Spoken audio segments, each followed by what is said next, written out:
Alright, hello everyone, this is Hariom Singh, and today we are discussing CodeChef round 225. Let's get started. So first problem, so this is round div 2, and the first problem is all even. There are n numbers written on a blackboard. These n values are denoted as a1 till an from left to right. You can modify the blackboard using the following three-step procedure as long as n greater than or equal to 2. So as long as the number of letters written on the blackboard are greater than or equal to 2, you can perform these three steps. The steps are: first you add an to an minus 1. So basically you add the last number of the array to the second last number. Then you erase the last number and finally reduce n by 1. So basically you're just adding the second last number, sorry, the last number to the second last number and erasing the last number, right? This is what you're doing. And if you like even numbers, so you would like to know, is it possible to repeatedly perform this three-step procedure several times so that eventually there are only even numbers written on the blackboard, right? So you have test cases n, and n is pretty small, so maybe it's a simple problem, or maybe it's asking you to write an n square or n cube type of solution, right? But it is fairly simple, right? So the only thing that you have to notice to solve this problem is that whenever you have some number, let's say it's odd, and you add it to another odd number, you get an even number, right? For example, if you add 3 to 7, you'll get 10, right? 3 and 7 both are odd numbers, but 10 is an even number. You can also prove it mathematically, right? So you can, let's just say that, and you already know that what is an odd number? An odd number is something which you, when divide by 2, you'll get a remainder as 1. So of course you can write an odd number as 2k plus 1, right? This is one odd number, right? And if you add it to another odd number, let's say 2p plus 1, you'll get 2 times of k plus p plus 2, which is divisible by 2. Why? Because it can be written as 2 times of k plus p plus 1, right? And this thing is a multiple of 2, hence when you add two numbers, you get an even number, right? So what this pair is doing, he's actually repeatedly adding all the numbers from back to the front, and he's checking whether, you know, the final number you get is even or odd. So basically, why am I saying that he's going to get a single number? So basically, let's just say that he has 5 numbers. Let's just call them. Let's just take an example from here only. Let's just say that he has these numbers: 2, 2, 1, 4, 1, right? So what he's going to do, this is the last number, so he's going to add it to this number, right? So 4 plus 1 becomes 5. So you're going to write 5, right? You got 5. Then what happens? When you have 5, you'll add it to 1, and what you get? 6. Now note that 5 and 1 are deleted, and in the end, you have 2 to 6. Now all the numbers in the array are even, right? So the answer should be yes, right? It is yes. But in a generic case, let's just say if you add two even numbers, right, then result is going to be even, right? So why you terminating even? Let's just move another one step. So add 6 to 2, you'll get what? 6 plus 2 is 8, right? And you know that this result is going to be even only. Why? Because we are adding even numbers. So it is never, so it is always suboptimal for us to keep on performing this operation as long as we can, right? What I mean by that is, suppose that at some point you have all the even prefixes, let's say 2, 2, 4, 6, and 8, and at some point you have some odd number, let's say 7, right? If at some point you have 7, then what is going to happen? This 7 will be added to some odd number, some even number, and it'll remain odd, right? So even if you keep adding even numbers, this 7 will always remain an odd number, right? so you cannot do anything about it. So what we can infer, we can say that if at some point you have a prefix which is even and you have some odd number, you're going to lose, right? This number, odd number, will never convert to an even number, right? So this is what happens. So what we are going to check, we are going to check whether if at some point, if you have a prefix which contains of all the even numbers, and at the end you have an odd number, then your answer is no, otherwise your answer is yes, right? But what is the more optimal way of doing so? You can do it in this way only, just keep adding all the numbers from back to the front and just check whether in the end you have an even number or an odd number. So basically you can do that. How will you do it? You can just find the sum of all the numbers in this array and output whether this sum is odd or not, right? Because even if you keep propagating this 7 again and again, in the end you'll get an odd number, which is not good. So you will return as false, sorry, no, otherwise you will return true, right? I did something similar. So basically when is the sum going to be even sorry, when is the sum going to be odd? Whenever you add an odd number of odd numbers, the sum is going to be odd. So I did that only, right? Either you can just perform the sum operation, you can just find the sum of all the numbers of this array and check whether if it's odd or not. If it's odd, you can return no, otherwise you can return yes. I did that only.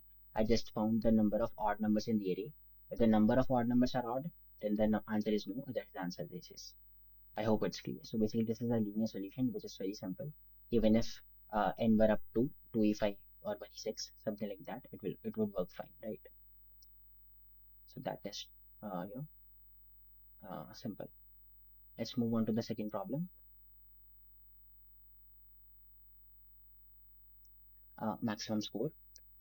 Chef is participating in a tournament. He must face n opponents. If he wins against the ith opponent, he will receive AI coins. Whereas if he loses, he will receive BI coins. And it is guaranteed that AI is greater than BI.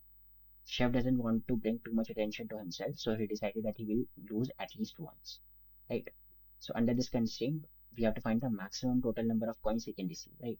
So basically, he's participating in a tournament where if you win, you get AI coins for that game, and if you lose, you get BI coins. And it is guaranteed that if you win, you get more number of coins than that you would get if you lose, right? And constraints are pretty normal again. So maybe you can write order of n square, order of n cube type of solution. Is the sum of n guaranteed to be less than or equal to? No. So you can write maybe order of n square maybe would work. Right? That would be 10 to the power 7, right?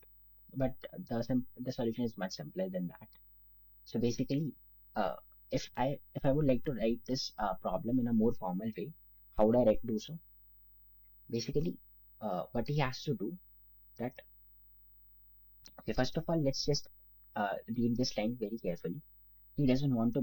This is trash. You do not need to know that. So so look at this thing. He decides that he will lose at least once. So can you tell me whether it is optimal for him to lose once, or maybe should he lose twice, right? So suppose that there are two games. So I'm going to prove, my claim is that it's never optimal for him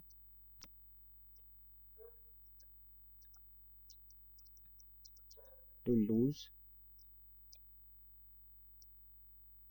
more than once, right? This is my claim. Why? Because suppose that he loses twice, right? So let's just say that in some game, there was some game happening, right? And in this game, he chose, and suppose these are the two games where he chose to be lose, right? So he took BI here and BI here,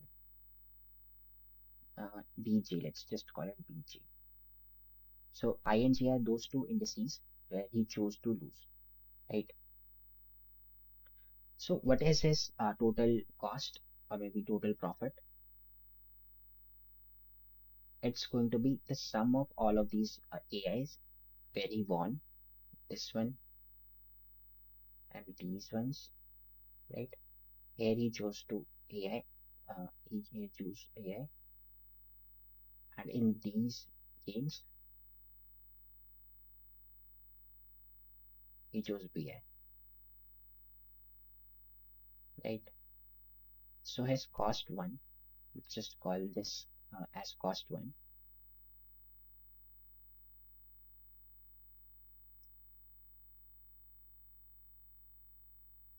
So how can we write cost one as?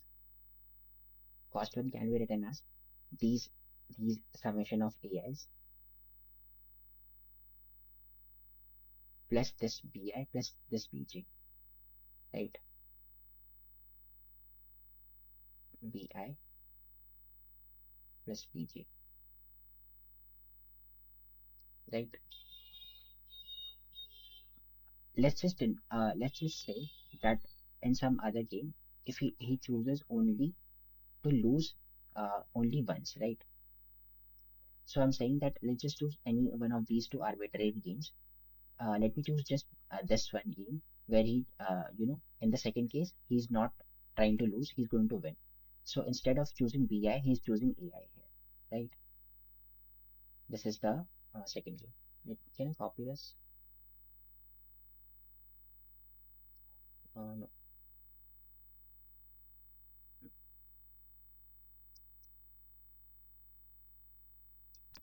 Yeah.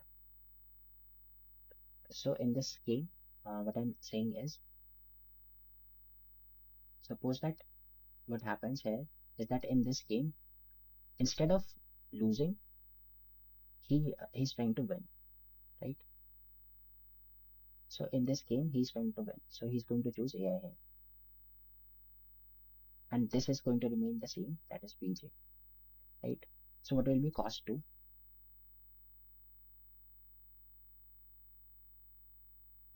Cost 2 can be written as these AIs,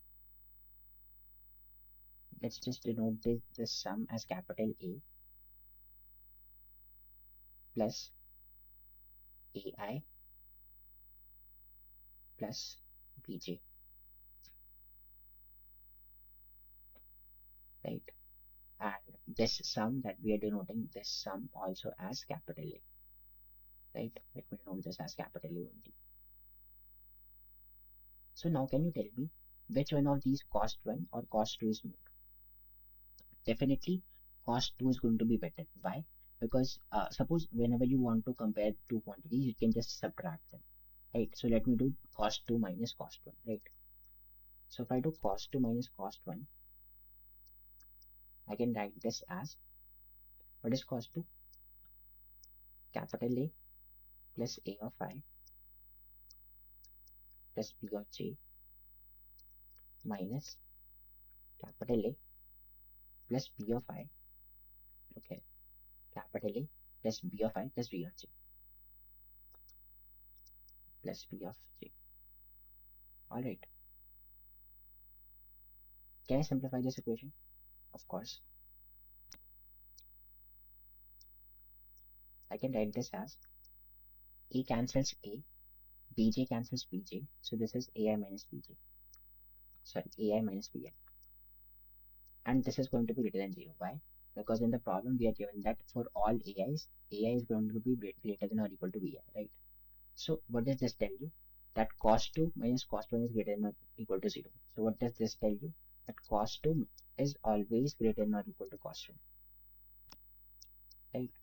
So it is more optimal for us to, reduce the number of points where the player loses to as much as we can, right? And how much can we reduce it to? If you choose that I'm going to, make the player lose at 3 points. So my claim is that you should reduce it to 2. And why not 2? Just reduce it to 1 only. Why? Because can you reduce? Because you need to make him lose at least once, right? So not at least once. You should make it exactly equal to 1. So our greedy strategy is that find the point where you get the minimal loss, such that you make the chef lose at that point only, right? So how can we do that? So the way in which we wrote this equation as this one, how can we write this equation as, right? So I'm going to automate that only. right? Suppose that you have some set of points, um, not this. Suppose that you have some set of points of the array, and each point denotes AI and BI both, right? So this is some point, this is some point, this is going to be another point, and you have many such points, right? Now, let's just denote that. Suppose that. So basically, what's the brute force solution you can do, right? So basically, what you can try to do is that you can choose one point which you're going to say that this is the point where you're going to make the chef lose, right? So this is the point where you chef loses,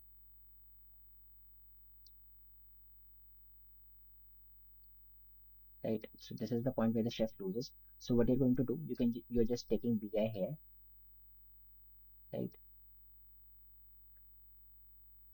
And for all the other points,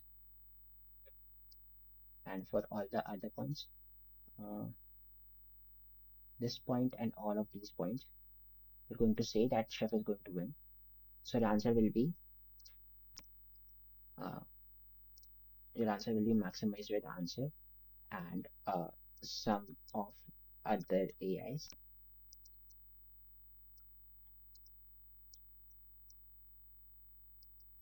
plus current BI. Maybe let's just note this as EJ. So all the other points which are not I, I'm going to denote them with G's. So this is basically simple prefix sum and suffix sum. You can do that. But you can also, so suppose this the complexity of the solution is going to be order of n square. No, not order of n square, order of n, because you can just find the prefix sums and suffix sum. You can pre-compute those, and then you can just fix the point where the chef is going to lose, and iterate over all the such points and find the maximum out of all those. But you can also, save some space. So basically, the time complexity of that solution will be to compute the prefix and suffix sums. You're going to take order of n time and then another order of n time to fix those points and find the maximum value of answer.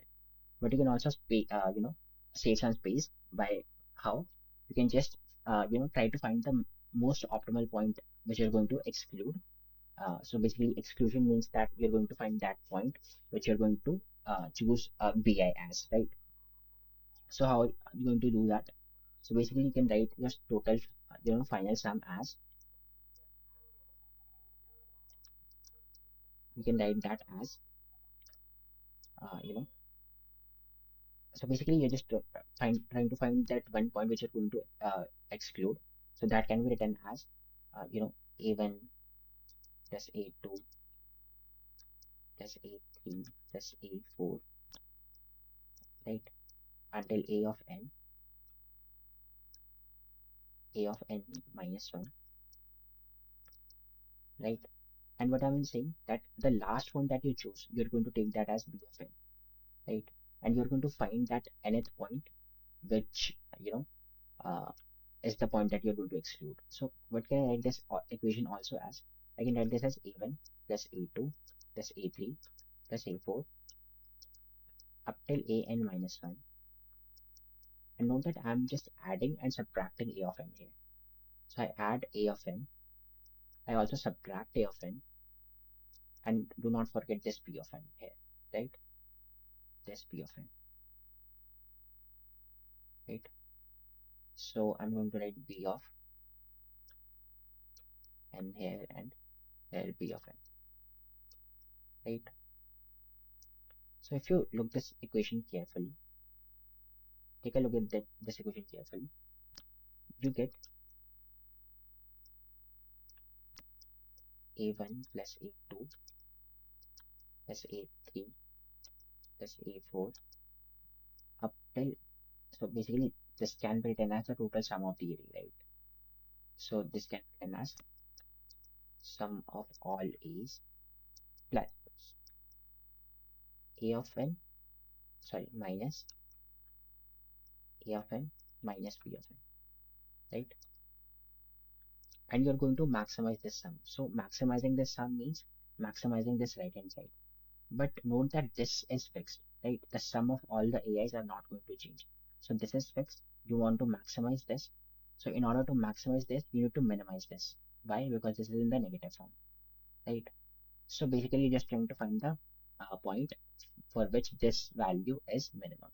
So you're going to choose that point as the nth point, and you're going to plug that plug that value into this equation, find the sum, and subtract it from that, and you're good to go, right? So basically, we just found two solutions for this question.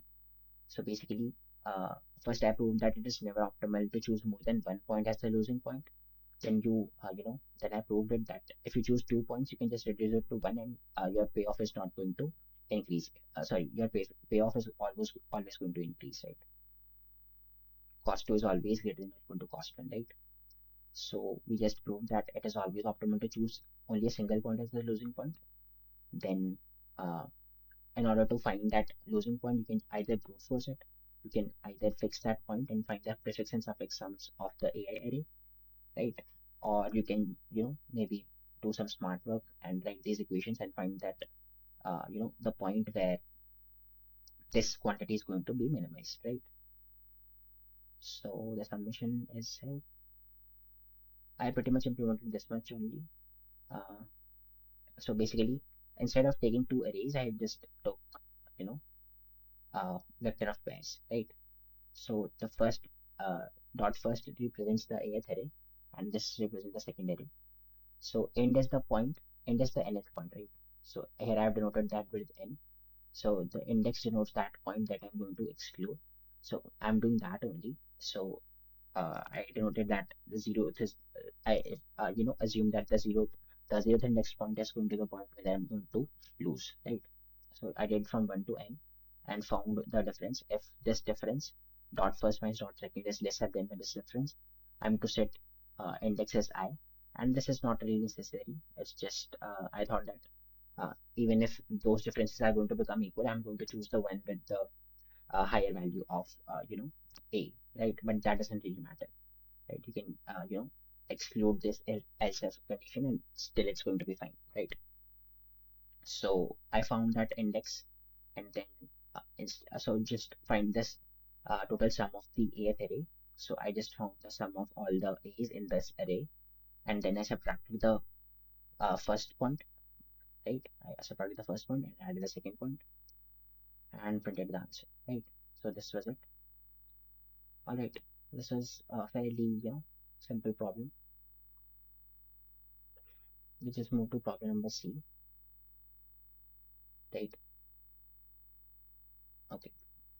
Problem number C is plus minus split, right? You're given an array A of length n. The array can be modified by performing the following operation on it. Choose an index I from 1 to n. Then for each index j, if j is lesser than I, you add ai to aj. Otherwise, you subtract ai from aj instead, right? So you this was the problem. So basically, in this problem, you were given, let's just say you were given an array, right? Let's just call it a1, a2, a3, a4, and a5, right? Let's just say that I'm choosing this index as I. Then what does the problem say? It says that if you choose this index I and try to perform a move on it, then what you're going to do?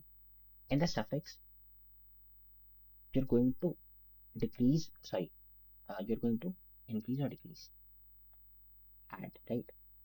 Uh, Sorry, subtract. So in the suffix, you're going to subtract all of these numbers from A3, so including this number as well.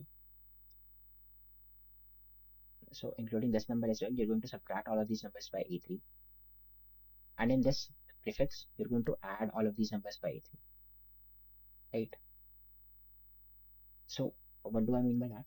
So basically, what will happen in the suffix, A3 minus A3 will become 0. This number is going to become A4 minus A3.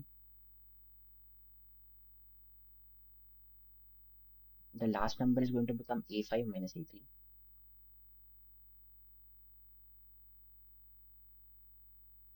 right? This number is going to become A2 plus A3,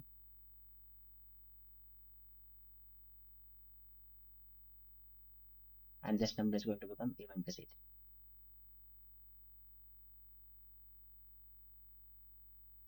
All right, this is going to be your new final array, right?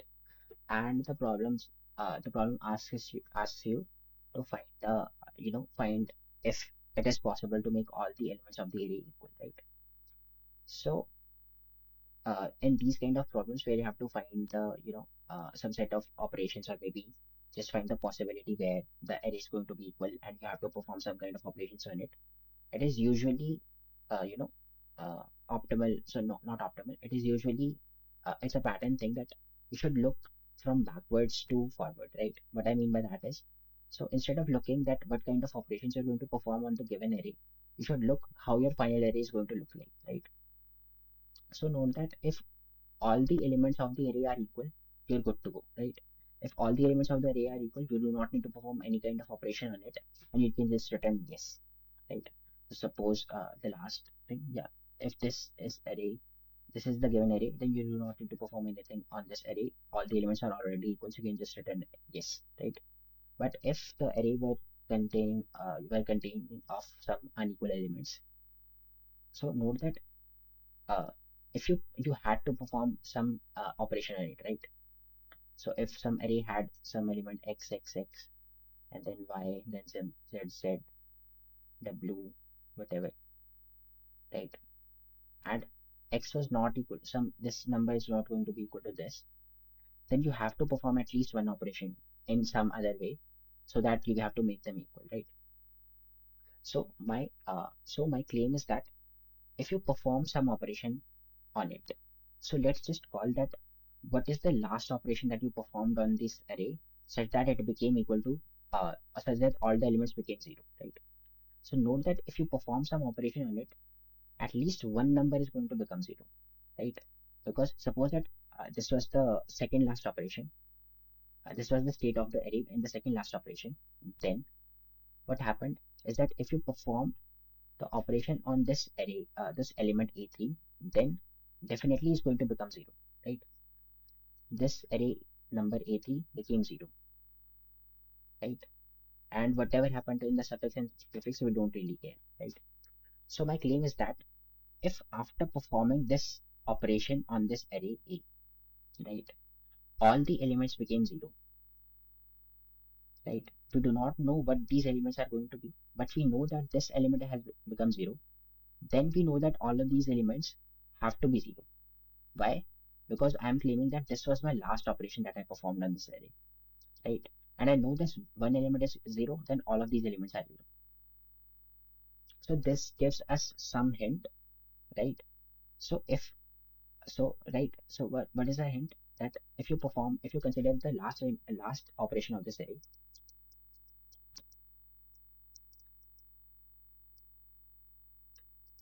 that you performed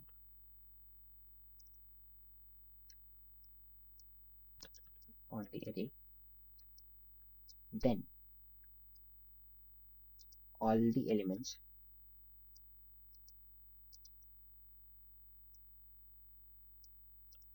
are zero, right? What does this tell you? It tells you that if at some point you had an x, then all of these should also be x, right? And what does this tell you? You're going to perform a minus operation here,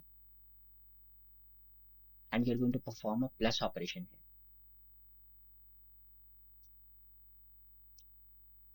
here, right? So you know that this element is going to be reduced to zero because this is the element where I am performing my last operation, right? And I want all of these elements to also become zero, and I am going to decrease this all of these elements by x. Then what all these elements should be, they should be also equal to x only, right? So we fix that all the suffix are going to be equal to x. What about the prefix? We are going to add some number to it, which is x. And after performing this operation of adding plus x, all of these numbers reduce to zero. So can you guess what all these prefixes should consist of? Right, minus x, right? So all of these, so for that to occur, the final array is going to look like this only, right? So you just had to check whether the array looks like this. If it does, then the answer is yes. Otherwise, the answer is no. Because if the array consisted of some other element, uh, which is not equal to x or minus x at some any point, then you would not be able to reduce it to zero. Why? Because you would just keep oscillating between y minus x or y plus x, something like that. And right, all these elements would become zero, but that element would not go to zero, right?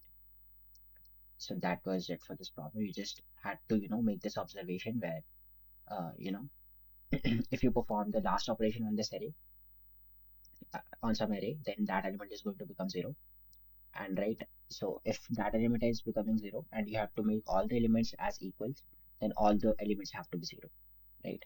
And then we inferred that if you perform the negative operation, the suffix, then all of these elements have to become equal to x only, and the prefix has to become to minus x only, right? That was it. So my code for that was pretty simple as well. So what I did was, so basically I took in the array as input. This set is of no use. I just uh, created some. It's just not useful, right? I just took the input and then I'm for these two pointers L and R. So what I'm trying to do for L is that I'm going to extend it to the point. So basically the array is going to look like this, right? So I'm going to extend my L as long as this prefix is equal, right? It consists of minus x's, right? So as long as L is lesser than n and this prefix is equal to the front, then I'm going to increase it, right?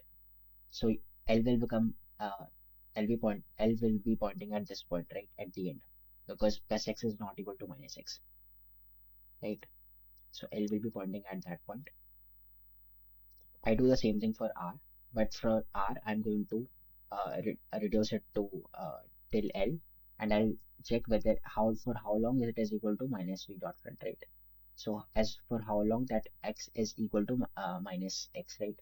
So basically this point R has to be, negative of this front, right? So I'm going to keep decreasing this R, and at the end, my R would be at this point, right? And note that L was at this point.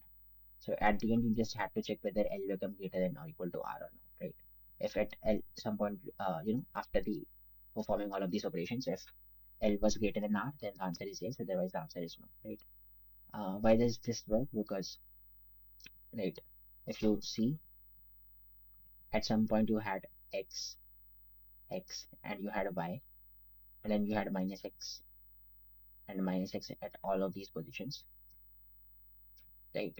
Then at the end, your L would be at this point, and your R would also be at this point, right?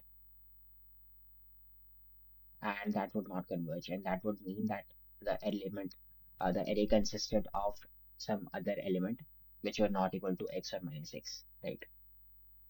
So that was it for this problem. Let's move on to the fourth one.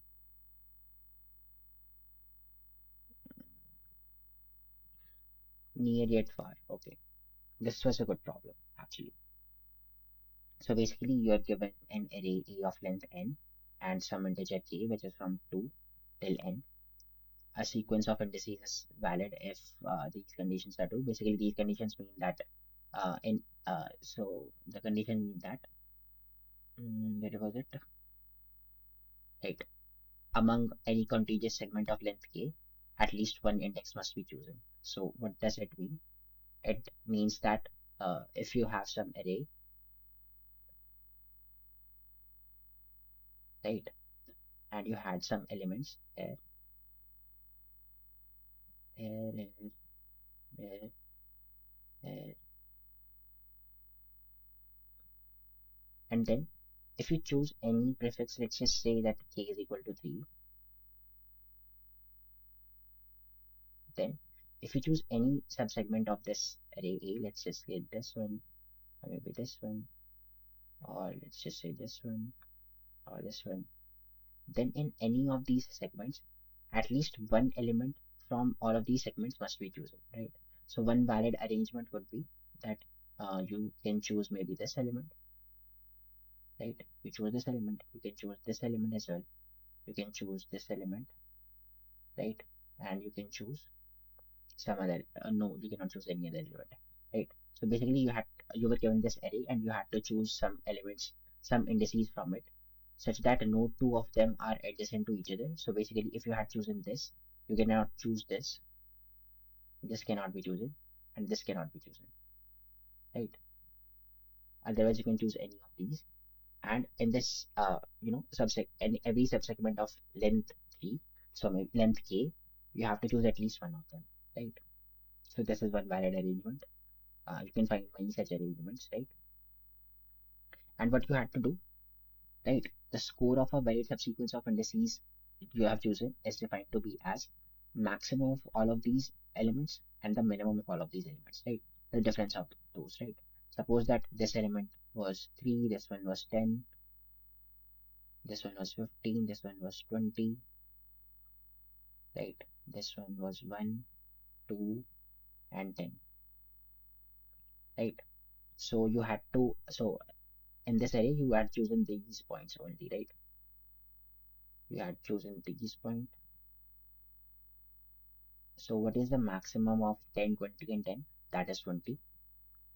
And what is the minimum of those? They are 10. So your answer would have been 10. Alright. So this answer 10 you have to find, right? Over all the possible, arrangements of all of these, over all the possible choices of these indices, you have to find the max minus min, right? So you were given this array and parameter k. You have to compute the maximum possible score over all the varied sequences of indices, right? And this time n is 2a5, k is up till n, right? So you have to find maybe a n log n or maybe of order of n solution. All right. So this problem, if you made this one observation in this problem, then this problem becomes very easy, right? So note that k is greater than or equal to 2, right? What does the problem say to us? The problem says is that do not choose any two adjacent elements, right? And choose elements such that every, no, not in every segment of size k, at least one element is chosen, right?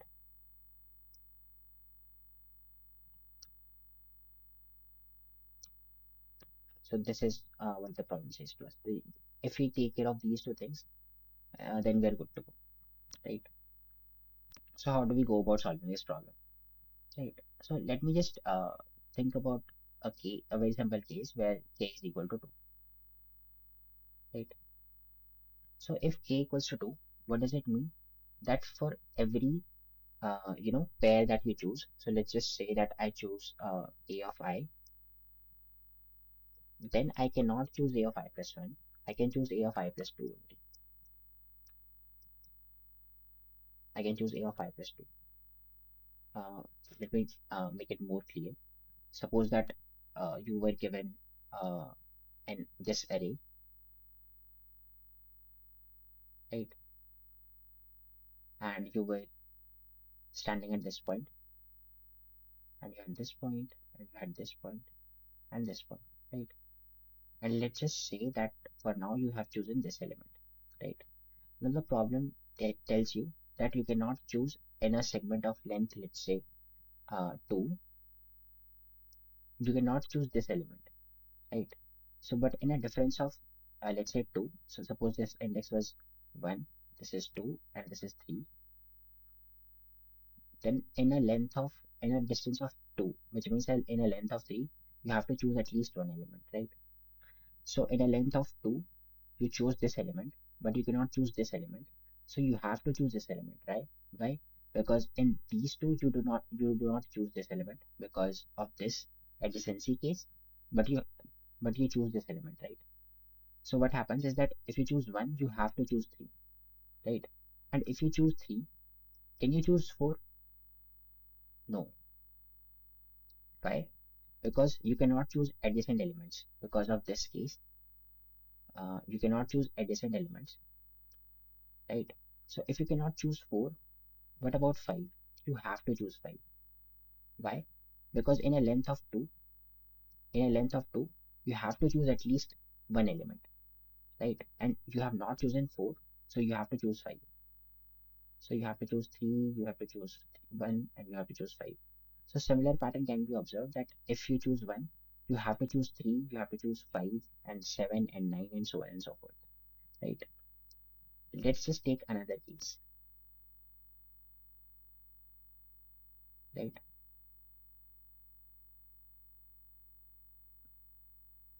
Similar case where you were given these points only. And in this case, note that I'm not choosing this 1, right? I'm going to leave it as it is, right? I'm not choosing this one. I'm choosing this 2, all right? So I chose this 2. What happens now? Since I chose this 2, I have not chosen this element 1. Can I choose 3? I cannot do so. Why? Because 3 is adjacent to 2, and you cannot choose 2 adjacent elements, right? So 3 cannot be chosen. What happens with 4? Can you choose 4? Not only you can choose 4, you have to choose 4. Why? Because in this set of size 2, you have to choose at least one element. And since you have not chosen 2, you have to choose 4. So 4 has to be chosen. 2 has to be chosen. What about 5? If you look at 5 carefully, 5 is adjacent to 4. So 5 cannot be chosen. What about 6? In 6, what happens is that in a set of size 2, you have to choose at least one element. So 2 has to be chosen. So you can note carefully that 2 is chosen, 4 is chosen, 6 is chosen. Similarly, 8 will be chosen, then 10 will be chosen, then 12 will be chosen, and something like that is going to keep happening. So, for the case of 2, what is going to happen? Either you're going to choose 1, 3, 5, 7, 9, and so on and so forth, or you're going to choose 2, 4, 6, 8, 10, and something like that, right? So, for k equals to 2, either your set will consist, either your maximal set will look like set of all other, so your possibility 1 is choice one is to choose all odd indices, right? And your choice two is to choose all even indices, right? So for k equals to 2, you have two options, right? So this is what you can do, but right, but there's also one thing that you can do as well. If you look at this function carefully, right? Suppose that I have given you some elements. Let's just say 2, 3, 9, 5, 10, right? So this is your given set, right? And I'm saying that suppose the answer for this set is, you know, let's just, what is the answer for this set? Basically, the answer for this set is the max element minus the min element, right? So this is 10 minus 2, which is 8, right? So this is the score for this array, right? Now, my claim is that if you add some element to this set,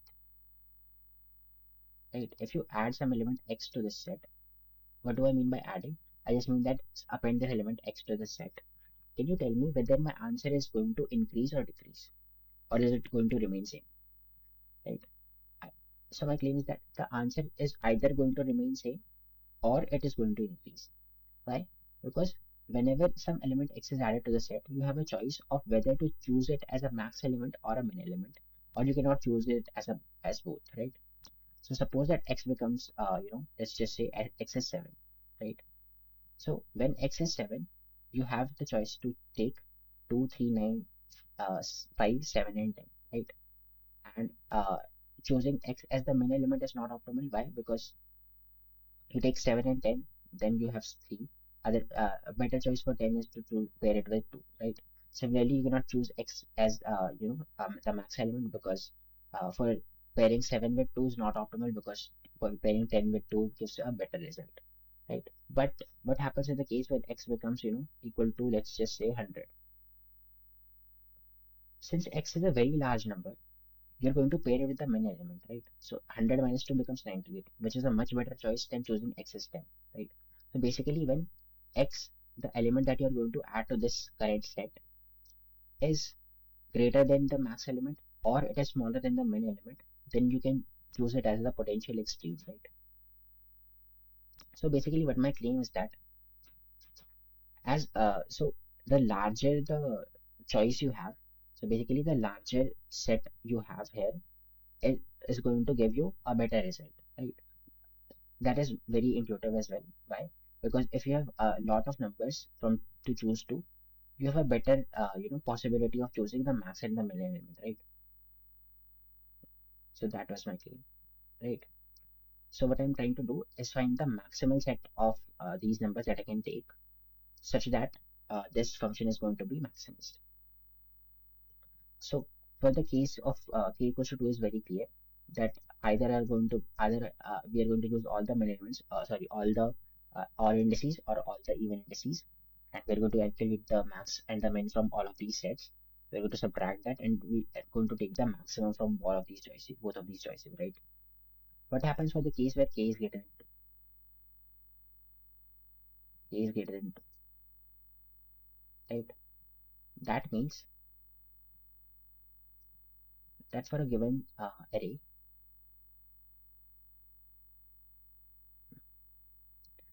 if you have some points, this case is very interesting actually. So basically, if you have many points, my claim is that if k is greater than 2, then it is possible to choose any element with any element. Right? I'm going to prove it that prove that right now. Right? Suppose that this is the element that I'm going to fix. Right?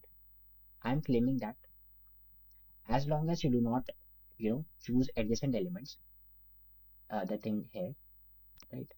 As long as you are not going to choose the adjacent elements, you can pair this element here with any of these elements here, right? Let me prove that right now. Suppose k is greater than 2. What does it mean? That in a set of size, maybe in a segment of size greater than 2, let's just say it is equal to 3 or maybe 4, right? So in this segment of size, let's just say 3, right? You're going to choose at least one element. So this one is chosen. So you can choose this element as well, right? Because at least one element is chosen, you can choose two as well. If you have chosen this, what can you choose? You can choose this, right? Also, if you have let me mark these elements as this, right? From this, you can choose this, right? Can you also choose this for this element? Yes. Why? Because this is 0, 1, 2, 3, right? This difference is less than or equal to 3. So you can choose this one as well, right? Now, what about this element? If you choose this element and jump directly from here to here, then you can choose it in two different ways, right? If you have this element, then you can choose this one as well, because it lies in a distance of less than or equal to 3. So this element is going to visit this element, right? What about this element? This distance is also less than or equal to 3. So you can choose this one as well. So from here, you can visit this, right? Now, from this element, you can visit this element as well. Why? Because this is lesser than or equal to 3 distance, right? So this element is also visitable. Now, do you see that except this element, I have visited all of these elements, right? So that was my claim. And you can also prove this mathematically. Why? Because you uh, suppose that k is greater than or equal to 3, that is equivalent to saying k is greater than 2, right? If k is greater than or equal to 3, that means that you can choose in a set of size, let's say 2, you can choose any of the two elements, and you can also choose k equal to 3. So whenever you have a set of maybe I'm just calling this from my experience that if you have a problem where you have to make a jump of, let's say, 2 or maybe a jump of 3, so you just think of, you should generally think about parity, right? 2 is of even parity and 3 is of odd parity. So combining two things of different parities, you can do a lot of things, right? So in this case, if you can just make a jump of 2 or maybe a 3, you can make a jump of any of these numbers, combining these two numbers, right? So that was it. So basically, if you have created k greater than or equal to 2, for each element, you can pair it with any of these elements. What do I mean by that? Right? Since this is clear to us that if you fix some element, you can take any of these elements from the prefix, and similarly, the same case for the suffix as well. So what I'm going to do is that I'm going to claim that this is my main element. Then, if this is the main element, and I can take any element from its past, from its prefix, except the adjacent element, then I'm going to take the max element from this suffix, this prefix. So what I'm going to do, I'm going to take the max element from this prefix, right? I'll take the max element and I'll subtract those, max minus min, and I'm going to maximize my result with this expression, right? Similarly, I'm going to claim that this element, not only it is the min, I'm going to say that this is the max, right? And this element is the max. So in this prefix, I'm going to find the min element here, and I'm going to say that this min element is going to be subtracted from the max element, which is the element that I fixed here, and I'm going to maximize my result with this, right? So basically, you can do both of the things. You can just claim that this element is the min, take the max from this prefix, or you can say that this element is the max and take the min from this prefix, and you keep maximizing your result with this, and you'll be fine. You'll be good to go, right? So this was the solution to this problem.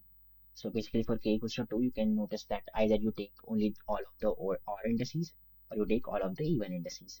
While in the case where k is greater than 2, you can claim that if you have some index, some position, let's say x, then it is always true that you can visit all the elements in the prefix of x, right? Except the adjacent element, right? Because that is possible. Maybe let's just take one other example. Let me make it more concrete. Suppose that at some point here you are currently standing at, right, x. Then if you look at a distance of, let's say, 2, then whatever you can visit from point y, you can also visit from point x, right? And you have, let's just say, another point is c, and since distance is also lesser than or equal to 3, you're going to visit this one as well. So point z and y both are visitable, right? Similarly, by induction, you can prove that since y is visitable, you can also make a jump of 2. So you make a jump of 2, you get to another point, let's say here, which is clearly adjacent to z. Let's call it w. Then since w is visitable from y and y is visitable from x, w is also visitable from x due to transitivity. Similarly, for the case where for z, you can make a jump of 2 and you get to the point, let's say, wx steal v, point v, right? This is the point v. And then since you can visit v from z, you can visit x from v as well, right? So this is, you can just prove it by induction that all the points in the prefix are visitable. Similar thing goes for the suffix as well, right? So I did that only in this problem, right? Uh,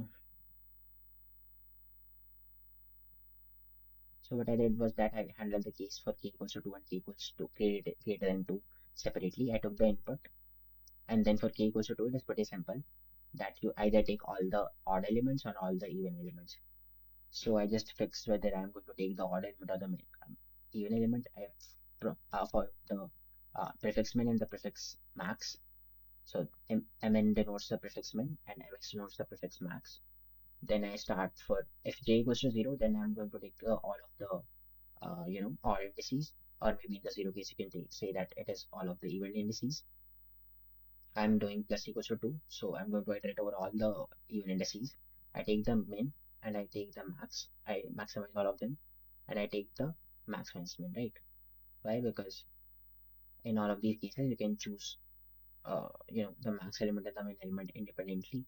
From 1, 3, 5, 7, 9, you can take the min and the max and subtract them, right? You can do that for both of these cases and print the answer, right? What happens for k greater than 2? For k greater than 2, you just have to find the prefix min for all of these prefixes except the last one, right? So basically, when you are at the implementation is totally up to you. So basically, what I did was that uh, uh, uh, uh, here, right? Suppose I was at the index 0, then 1, 2, 3, 4, so on and so forth. So when you are standing at point 1, you have to take something from which is not adjacent to 0. So point 1, for the point 1, there does not exist anything. For 0, it does not exist anything. For 2, you can take the prefix min and max. For 0 is 0 only. For 3, you can take from here for 0 and 1. For 4, you can take that from 0 to 2. Alright. So basically, you're just going to minimize your prefix and suffix from that. So basically, what I did was that I started from 1 and take the prefix min and max as infinity and minus infinity. So for 1, this is infinity and minus infinity. I'm going to maximize my result with this, and then I'm going to take the, for the next step, when I'm going to move to 2, I'm going to minimize this with 0, right? So when I move to 2, I get the correct result, right? So I did that and I printed the answer and it worked, right? So this was it for the fourth problem. Moving on to our last problem for this question. This was a good problem actually. This was maybe around 1800 maybe on brute forces, right?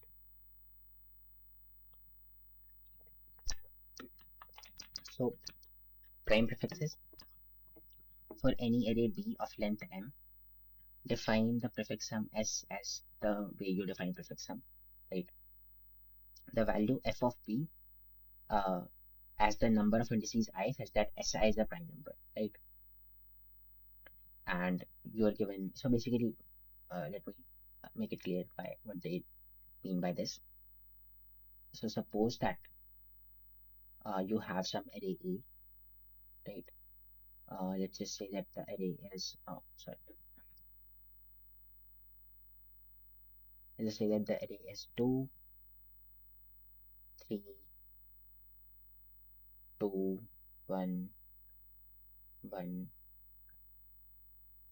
2, 10, let's say 5, right? So this is your given array, right? And to denote the prefix sum of this array, so the prefix sum is pretty simple to make. For 2, it is going to be 2. This is going to be 5. Why? 2 plus 3 is 5. So now what is 2 plus 3 plus 2? That is 7. Now 2, 3, 2, and 1. That is 7 plus 1, which is 8. Right? 8 plus 1 is 9. 9 plus 2 is 11.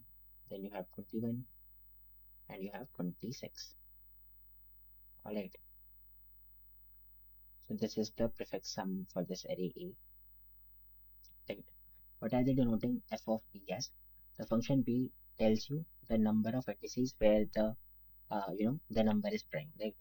So basically what they mean by that is, since 2 is a prime number, you have one prime number, 5 is a prime number, 7 is a prime number, 11, not 21, not 26, right?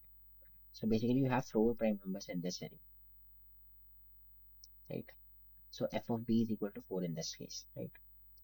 This is the number of indices that SI is a prime number, right? So you are given an array A of length n, which consists of only numbers 1 and 2. Let m denote the maximum value of f of b among all the arrays b that can be obtained by reordering the elements of A, right? So basically, you are given an array where all the elements are just from one, so just one and twos. So it could be looking like this: two, two, two, maybe one, one, one, and so on and so forth, right? So this is one sample example that the array A could look like, right? What I'm going to do is that we're going to reorder all of these elements ones and twos in any way you want. And what do you want? So what you have to do is that you're allowed to perform the following operation A on multiple times, right? Choose an index I and swap the adjacent elements. Compute the minimum number of adjacent swaps required to transform A into some array B such that f of B is equal to m. Right. So basically, you're given this array A, then you can reorder all of these elements of array A such that this function f is maximized. So basically, you're going to reorder all of these elements of array A such that the number of occurrences of prime numbers in the prefix sum of that array A is maximized.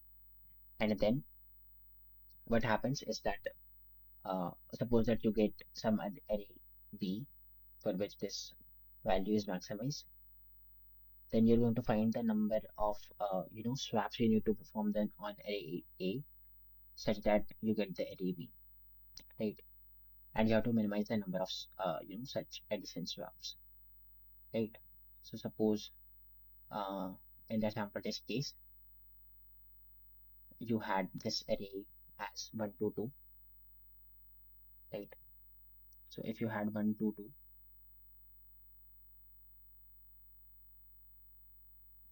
right? So what you can do is that you can swap 2 and 1, so you get 2 1 2. So basically what I'm doing is that I'm swapping these two elements, right? Since you swap these elements, your prefix sum is going to look like 2 3 and 5, right? This is your prefix sum.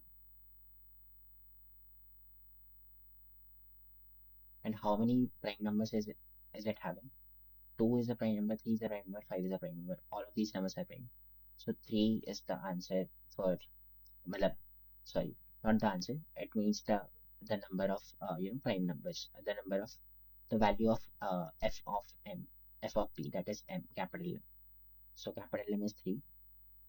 And how many swaps do you need to get to such array which gives you the answer 3? You just need one swap. So answer is 1, right? So here the answer is 1 only, right? For the test case 3, the answer is only 0 because in this case the prefix sum is going to look like 2 and 3, which already consists of two prime numbers, which is the max you can get, right? So you do not need to perform any kind of operation here, right? That is fine, right? So if you look at this problem, it is going to look very, complicated to you.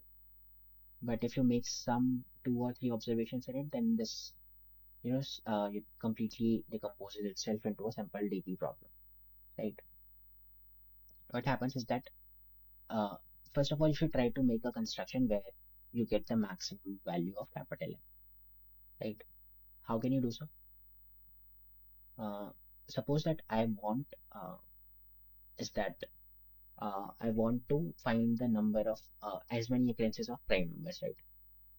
And what do you know about prime numbers? Prime numbers are odd, right? What do you mean by odd? And as we saw in the problem A, that an odd number is going to be looking like 2k plus 1, right? So what does it mean? That it is going to be written in some form where you get some even number and then all of these odd numbers, right? So one possible construction is that you get some odd number here, right? And note that you can only add zero, sorry, you can only append one or two to your array, right? And since you have already made an odd thing here, adding a one does not make any sense, right? This is one construction I'm talking about. So when you add one to an odd number, it is going to become even, right? And if it becomes even, what happens is that an even number cannot be a prime number unless it's two. So let's just forget about that for now. So it is not optimal for you to add, you know, one to it. So what I'm going to do, I'm going to append a two to it. So as long as I have twos, I'm going to keep appending two because that is the best shot I have, right? Because when I keep adding twos, I might get to a point where I get a prime number, right? So I'm going to keep appending twos, and then when I run out of twos, I'm going to append ones, right? So this is one simple construction. And how am I going to make this number odd? So the smallest way, or the most simplest way of doing so is by adding a 2 1, right? So what I mean by that is one possible construction where you can get the max value of capital M is that you get a 2 1, then you just keep appending twos, right? And you're going to append twos as long as you can, then you're going to append ones, all right? So what happens in this case is that the prefix sum is going to look like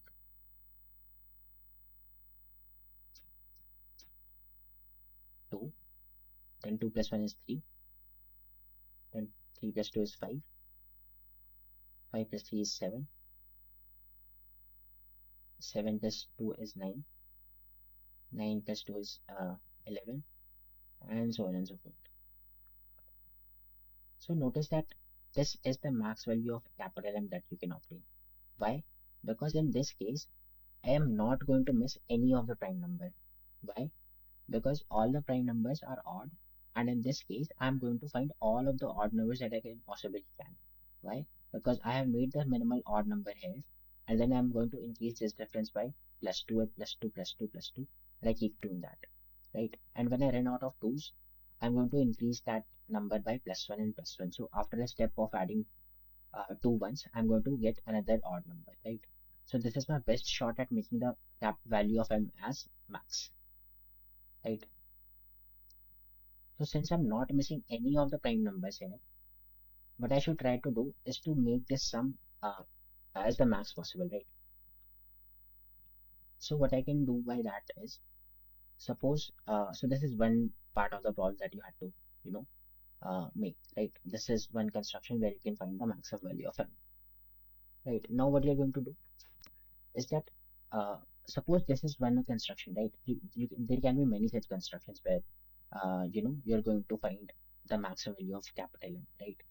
And from that, you have to find the minimum number of swaps required from the original array A such that you get to that construction, right? How can you do so? How can you find the min swaps required so that you get to the final array A? Sorry, the array such that this value is maximized.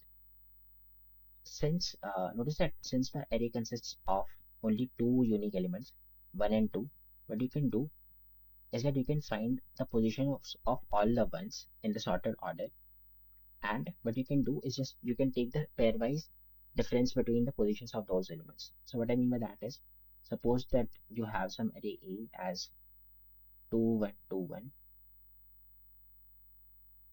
right? And let's just assume that some optimal array A has it as 1 2 1 2,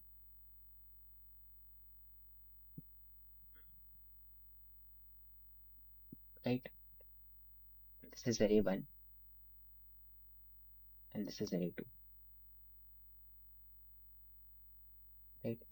What I'm going to do is that I'm going to find the minimum number of swaps required so that uh, I'm going to convert this array 1 to array 2, right? So notice that there are only two elements in this array. So if you fix all of these positions of ones where they're going to reside, then if those positions are fixed, then all of these two will eventually move to their correct positions, right? So what we can do is that since we want to convert this array 1 into array 2, we notice that this one is currently misplaced. Where should it lie? It should lie at the first position, right? So what I'm going to do is I'm going to swap this 1 with 2 so that element 1 remains at position 1. So the new array is going to look like 1, 2, 2, 1. And the number of swaps I performed is 1, right? Is the array equal to this array currently? No. What I need to do as well as this is I'm going to perform this swap as well. The swap third and the fourth element, right? So this is going to make this look like 1, 2, 1, 2, right? And notice what I did here. Now this array is going to become exactly equal to this array, right? Notice what I did here. I just keep swapping the element 1 until it became to the position where it exactly matched the position of this current one in the final array, right? So basically what I did was uh, I found the difference of corresponding ones. Uh, Corresponding ones from both the arrays, right? You can just take the absolute difference of all of these positions, and that is going to return you the minimum number of swaps, right? And that is pretty easy to prove as well. Why? Because if you keep performing those swaps, you're just never performing an extra swap. And since when you do that, the number of the position of one is fixed, and two eventually move to their correct positions, right? So this is what is, you know, going to be your second idea for solving this problem, right? So in order to, make some array equal to the element other array, you just need to find the difference of the positions of ones, right? What is the third idea? Third idea is that whenever you have to find some prefix sum of this some array A, right? You can denote this prefix sum as just the number of ones plus number of twos, right? So the prefix sum can be written as number of ones plus 2 times the number of twos, right? So this is your prefix sum, right?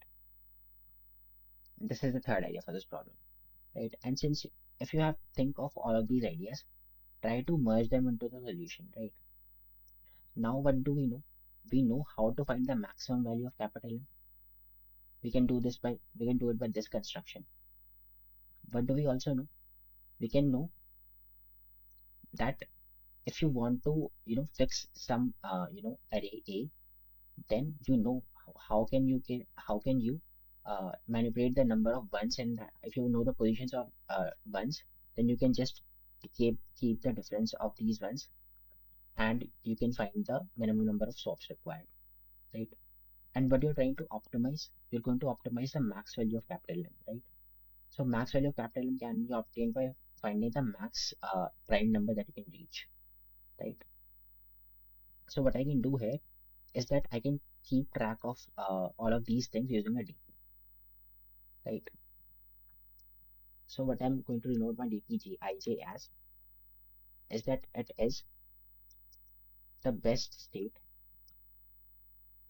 I can achieve if I have utilized I number of ones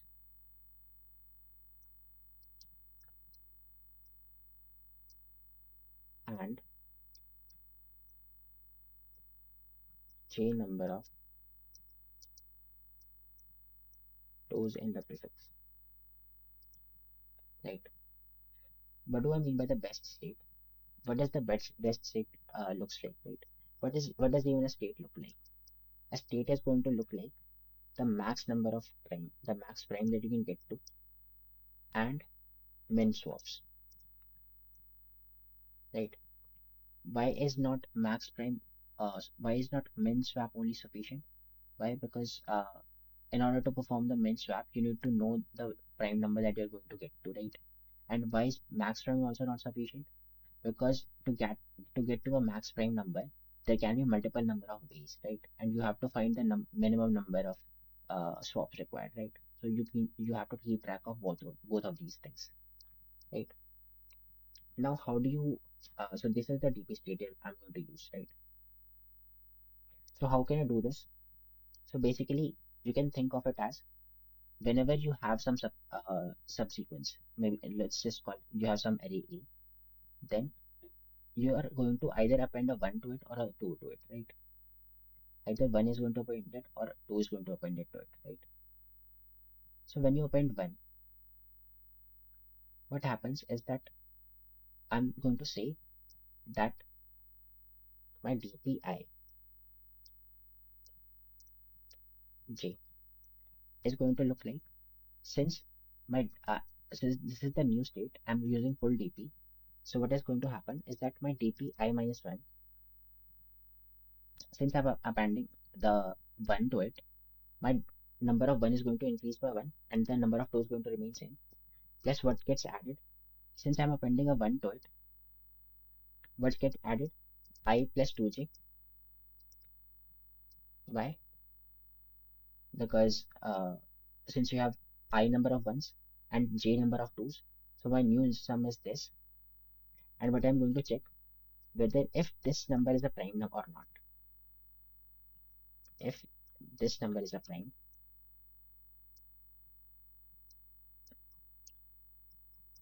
if this number is a prime, then I'm going to add 1 to it. Otherwise, I'm going to add 0 to it, right? If this number is a prime, then your max prime increases by 1, right? And what happens? You have to keep track of the number of swaps as well, right? What happens if you add a 2 to it? When you add a 2 to it, this DP is going to remain, the number of ones is going to remain the same, but the number of twos is going to increase by 1, and the same thing is going to be performed here as well, right? 1 otherwise 0, and you have to perform, and you have to keep track of the number of ones, number of swaps, right? So how can you perform so the number of swaps, how can you do that? Suppose when you are adding the number of twos, nothing is going to suppose in this problem what we're trying to do is actually keep track of the positions of ones, right? And as I already told you, if you set the number of set the positions of ones, 2 is automatically going to get fixed, right? So what happens in this setup is that the number of swaps, you do not need any number of swaps if you append any 2 to it, right? So you can just ignore this, right? And in this case, where I'm appending a 1 to it, what happens is that since I have added I number of ones and j number of twos, can you tell me what is my current position? My current position is I plus j, right? Because I have chosen I number of ones and j number of twos. So my current position is,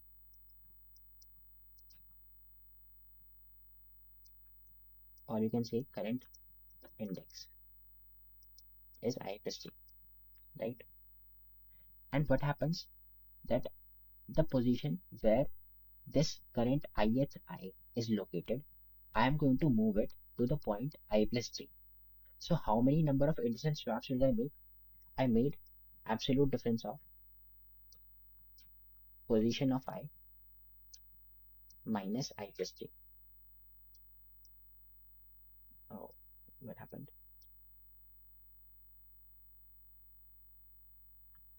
I plus j. All right. So the difference is the current index is I plus j, and the number of swaps is absolute difference of position of I minus I plus j, right? And in this case, you do not need to keep track. You do not need any swaps, right? Because the number of toes are automatically going to get fixed, right? So this is how I form the DP, and your final answer is going to be DP of the position where you get final number of total number of ones in the array and twos in the array, uh, and it has two attributes, right? The first attribute is the max number of max prime, and second is the swap, right? So you can just return the second thing, right? So this is going to be our final answer, and you can initialize the base case as dp00 as 0, maybe minus 1 comma infinity. Why? Because the max prime you have is minus 1, or you can maybe let's just call it 0, and the minimum number of swaps is required is infinity, so infinity swaps are required. So this is basically the base case, right? And you can also, you know, do something like for all the positions of 2, you can just iterate over those, and you can take whether if you're the number of the position that so you can just iterate over the even indices, that these are going to be the places where I'm going to append this number 2, right? And when you're appending let's say numbers such as 4 or 6 or 8, you're just going to add 0 to it, and the number of swaps are going to remain the same. And if when you're appending 2 to it, since 2 is a prime number, you're going to add 1 to it, and the number of swaps are going to remain 0, right? So that will become a little bit more clear when I show you the code.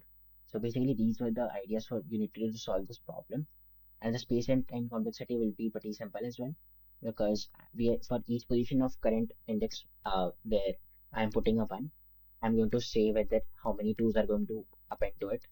So that is going to be order of n square, and order of n square is fine for this case because that is 25 into 10 to the power 6, which is all right, right? So let me maybe show you my code, right? So the implementation will make it a little bit more easier for you to understand the and grasp the idea, right? So basically, I took the input and I found the number of ones and twos in this array, right? And in the position vector position pose, I'm showing all the positions of ones. Just basically, I need that when I keep track of the number of swaps required, right? So dpij is defined the same way. This is my contest nodes, but do not write those completely, right? So I just made a So basically, I defined here the 2D DP, but you can optimize it to single DP. Why? Because you just need the last row, right? You do not need any of the rows before that. You can just keep track of the previous row and the current row, right? So my DP denotes the previous row and DP dot front. So basically, DP0 is 0 0, right? I initialized all of these positions as minus 1 and infinity. So basically, sorry, here I meant that if you do not choose any prime number, right? So your the number of prime numbers and the number of swaps required are both zeros, right? So that is here, right? What happens here? This is the thing that I told in the first thing, right? When you're appending all the number of twos, then for the first two is a prime number, so you're going to append 1, and for all the further even numbers, you're going to append 0, and the number of swaps are going to remain 0. Why? Because in this setup, we are just taking care of the number of ones, and twos are going to get appended, get to their position automatically, right? But then what is happening? I am going to iterate over all the positions where I'm adding 1. Then I create the current DP, that is NDP, right?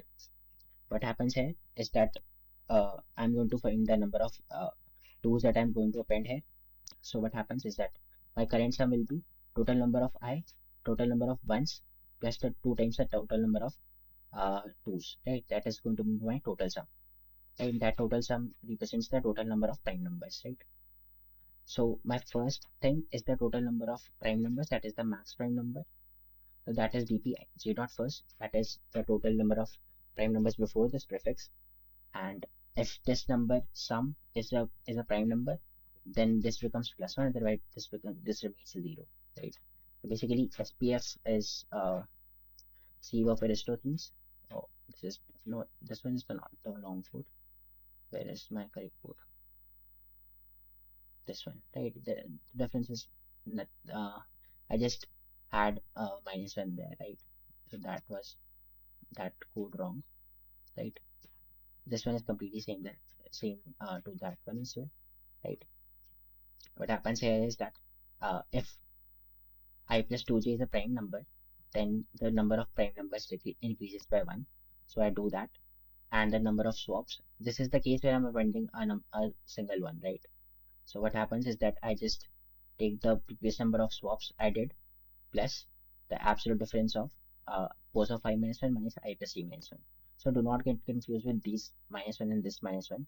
So basically in this here, I have stored all of these indices in the zero index form. And here I have explained it in the index 1 form. So basically you can just do minus 1 at both of these points, right? Otherwise it is going to get you runtime error or out of bound accesses, right? So you can just do minus 1 there and at both of these positions, right? So you can just do I plus c minus 1 and position of I minus 1. The absolute difference of that is going to return you the number of swaps you need to uh, place that position of I minus 1 to I plus c minus 1, right?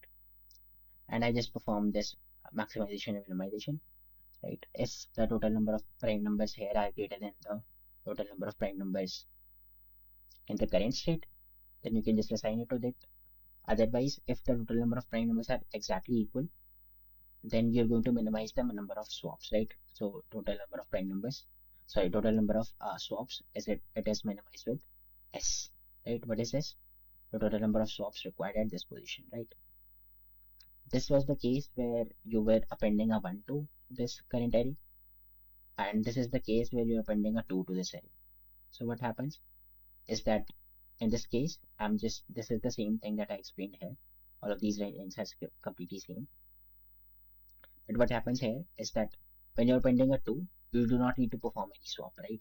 So whatever the swap you performed already, that is going to remain the same, right? You're going to propagate that thing only, right? So you just check whether this current sum is a prime number. So note that I have used dp here and I have used ndp here. This should not confuse you. Why? Because dp denotes that dpij denotes that the total number of, so when you're using dp, it means that you're going to append some number of you have already appended I minus one number of ones, right? And you're appending another one here, right? But in this case, you are not appending a 1, you're appending a 2. So I number of ones are already appended. What you're doing here, you have I number of ones and you're appending the jth 2, right?